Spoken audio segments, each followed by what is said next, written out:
Hi, I got my first special release Treehouse can. It's Curiosity 39, canned 3 days ago, and it's one of their ever-changing IPA series, Curiosity.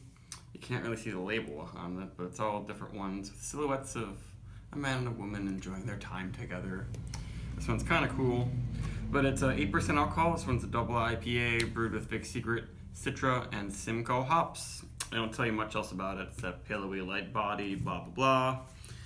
And I've never had any Curiosities. I've mostly just had these standard releases from Treehouse, which are all very good. But this one will be interesting to try, especially because they tell you each specific hop that's in it. Seems like at Treehouse they either tell you about beers that feature one hop specifically, or they don't really give you much info usually. And this one, it's got so Citra, Simcoe, classic American fruity juicy hops, and then Big Secret. It's very similar to Galaxy. These are all hops that I love quite a bit, especially Simcoe these days. And beautiful looking, voluptuous head, like they always have at Treehouse, and it smells real tropical. Ah, yes, that's really nice. And it's really, really pale. It's even paler than green. I think there are IPAs a little lower alcohol than this one. And this one's just all the candied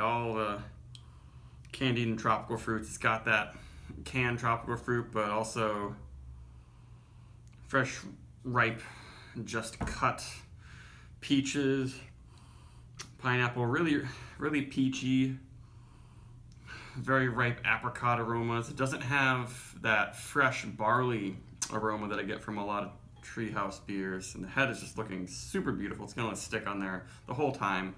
That's one thing that I really love about all the Treehouse beers, is they just nail the head retention and feel and appearance and everything. Whereas, as I know, there are a lot of great New England IPAs out there that don't always look that great. They can be a little murky and gray and headless, but this is just beautiful. And I guess it's like the standard murkiness for a Treehouse beer, just a little bit of light getting through it. It still is a nice bright golden color, but that aroma is very nice. And they say they use their regular yeast in this one, but right now I'm getting so much like taffy flavor. It's almost a great banana taffy with lots and lots of all sorts of stone fruits and really sweet, like canned peaches and pineapples and mango. There isn't much citrus going on, in my opinion, with this one. It's a lot of powdery Smarties and juicy fruit gum.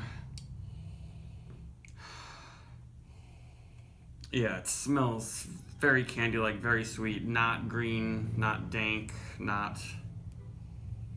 no minty, menthol, eucalyptus, or any of that happening. Not even maybe a very, very light hint of spice. It smells like it's going to be rather sweet.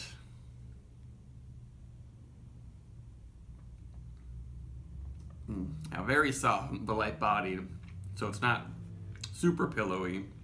And a lot of the same flavors carry through. Maybe I'm getting a little bit of berry in this too. That grape taffy is almost similar to sort of a mixed berry flavor. It's really nice. This is a tropical berry stone fruit beer. It's not very citrusy. It's not like a Headroom where my girlfriend was like, this smells like straight up orange juice, but then you delve into Headroom and it had a lot of other things. This is a very different experience, and we'll see if this gets dank after a few more sips. But the booze, and there's no heat and there's no bitterness. It's just effortless on the tongue. Yeah, it is. It's so light but soft that it's frothy on It almost floats on your tongue. Yeah, now I get a teeny bit of booze and spice in there, but I'm still not getting any greenness. There's a touch of some clean woody resin that I'm noticing now. It's kind of hinting at some citrus peel finally.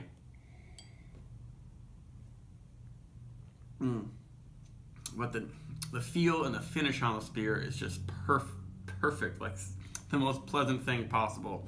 It actually has some similar flavors to Captain's Daughter that I reviewed, the Gray Sail beer from Rhode Island, but that one, the feel and the bitterness and the finish and the heat and the astringency was not pleasant at all. This one, it's just completely effortless on your tongue and going down your throat, and the aftertaste and lingering bitterness is just amazing. That's why so many people love Treehouse, is they just have the magic feel. And I think that's one thing that Hill Farmstead pays a lot of attention to. Actually, I heard Sean Hill on some interview in a podcast or something say that what he really cares a lot about, and in some ways the most about, is the mouthfeel on beer, and a lot of people kind of forget about that. And that's what they've really mastered super consistently at Treehouse. The Hill Farmstead hoppy beers I've had a very little bit, but this is really great. And this is also brewed, it might be the first cans I've had from their new facility. Or no, this does say Munson. Not, because their new brewery and tap room is in Charlton, Massachusetts. That's really close by. So I'm not sure if where they brewed this one actually. But it's really good. Now I'm also noticing a touch of that slightly toasted barley, just there's a little bit of malt flavor in there. That is what I miss from like Trillium beers and Bissell Brother beers. Those ones are so hop focused you barely even can tell that it's made out of barley. They didn't say if they use wheat or anything in this one. I bet they use a little bit.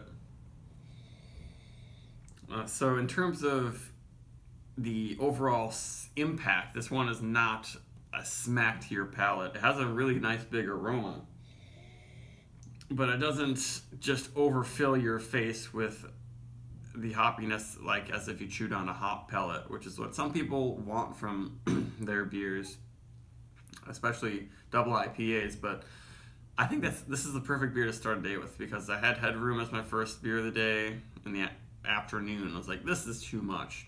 But this is a double IPA that you can really like as your first beer of the day when your palate is like at the top of its game. And I think what I really like about this is the Simcoe adding that little bit of berry, and there's pineapple-y, and it's, I don't know, it's on the hint of some sweet grass. But it never turns completely green. And that mouthfeel is just amazing. Yeah, I'm gonna definitely have to go to Treehouse to then hit up the new place before the summer is over. Probably go next week, I'm thinking. Hopefully something else cool will come out.